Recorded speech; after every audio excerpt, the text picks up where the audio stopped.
고유정 살인사건. 2019년 5월 25일 조유정이 자신의 전남편을 살해 후 시신을 유기한 사건. 특이하게 피해자의 시신 발견 없이 살인죄가 인정된 사건이다. 고유정과 전남편은 대학 때부터 커플로 5년을 연애 후 2013년에 결혼하게 되었는데, 결혼 후 고유정은 폭력적인 성향을 보이기 시작했고 이해할 수 없는 행동들을 하기 시작한다.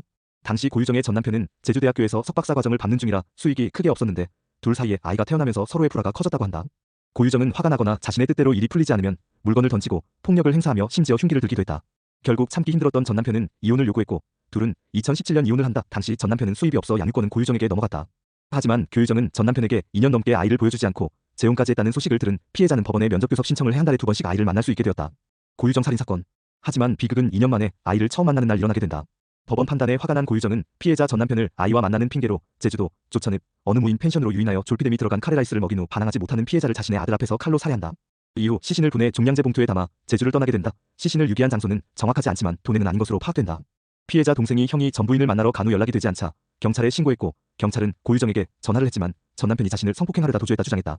하지만 피해자 동생이 펜션 주변 CCTV를 증거로 제출하며 경찰은 펜션을 확인했고 다량의 혈흔이 나와 살인사건으로 조사가 시작되었다. 결국 청주 자신의 집 주차장에서 붙잡힌 고유정은 차량에서 범행에 사용한 흉기도 같이 발견되며 긴급 체포되어 범행을 자백하게 된다. 고유정은 법원에서 무기징역을 선고받게 되었고 체포 당시 영상은 유튜브에서 확인 가능하다.